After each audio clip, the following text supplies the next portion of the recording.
Now, Wednesday, August 12, 2020 was a day filled with quite a lot of political activities. Just to be sure you didn't miss out on anything, your election headquarters has decided to bring you a recap of the day's political events. Let's start from the EC, where Chairperson Mrs. Jen Mensah briefed citizens on the latest statistics from the just-ended voter registration exercise.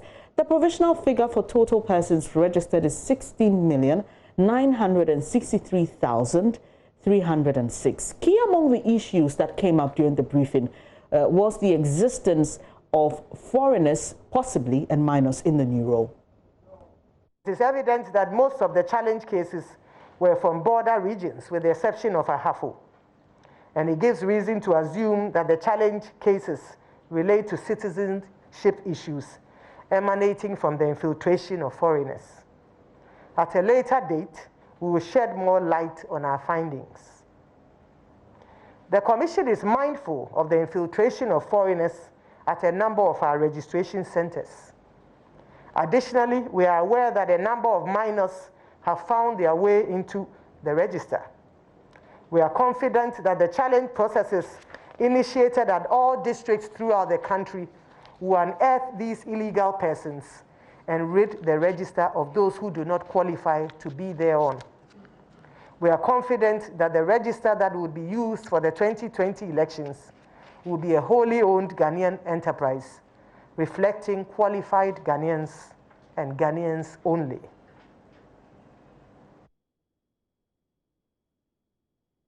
Shortly after the EC's briefing, the NDC flag bearer, John Mahama, met with members of the clergy to introduce his running mate, Professor Nana Jane Opoku-Agyeman, to them. He pledged to run a clean campaign in spite of attacks on him and his running mate. We used to be the shining light and point of reference in Africa when it comes to the independence and integrity of our democratic institutions.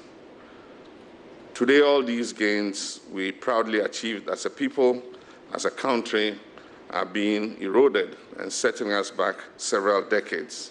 My running mate, Professor Nana Jane Opoku-Agyeman, whom I'm presenting to you today, has been encouraged a few days ago by the Osumanche to be strong and courageous in the face of what he feared would be a barrage of insults and attacks on her person, just because she has decided to serve her country at the highest level, to help shape its destiny and ensure shared prosperity for all. Indeed, these unprovoked attacks and insults and lies have already started, but I can assure you and all Ghanaians that Nana Jane and myself will never engage in insults and name-calling of our opponents in response. Well, from that event, Mr. Mahama went to the Chief Imam's residence to also introduce his running mate. There, he took a swipe at the Akufo-Addo administration's handling of recent acts of vandalism at senior high schools. Some students in various schools in parts of the country went on a rampage, vandalizing school property, assaulting examination officials over strict invigilation. 14 of them were sacked by the GES, but the decision was reversed following an intervention by President Akufo-Addo. Well, Mr. Mahama says his government will improve the quality of teaching and learning. We will improve the free SHS and make sure that the quality of teaching and learning is made better so that our children will not think that it's an entitlement for them to cheat in exams. If you prepare the children well, they are not going to fight with an invigilator because he's preventing them from cheating in exams. She pioneered the building of the community day schools. And by the time we left office, over 45 of these schools had been commissioned and had children studying in them. By the time we left, 73 were ready for teaching and learning to start. And one of the things we'll do when we come back into office, and I know, inshallah, we're coming back into office,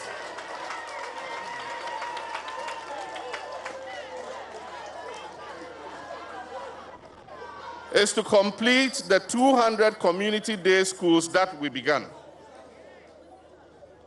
so that we can bring a quick end to the double-track system. We want our children to go to school at the same time and all vacate at the same time. Well, Mr. Mahama there. So while the NDC flag bearer and his running mates were visiting religious leaders, the youth wing of the governing MPP was holding an event to commemorate Youth Day. At that event, Vice President Dr. Mahmoud Bawumia questioned the ability of the NDC's flag bearer, John Mahama, to deliver on all the recent promises he's been making. What the youth of this country should ask is, what did John Mahama do for the youth in 8 years of government? Did he create jobs? No. Did his government maintain teacher training allowance? Did his government maintain nursing training allowance? Did his government maintain the Arabic teachers allowance? Did his government abolish utility bills for tertiary institutions? Did his government implement one district, one factory? Did his government revive Anglo-Gold Ashanti? Did his government start the process of adding value to our bauxite? Did he start the process of adding value to our iron and steel? Did he establish the Vozongo Development Fund? Did his government have a program for agriculture apart from guinea fowls? Did his government issue national ID cards? Did he provide digital addresses? Did he implement mobile money interoperability? Did he address graduate unemployment? Did he provide apprenticeships? Did he build sports stadia for the youth? Did his government reduce electricity prices? Did his government provide free water?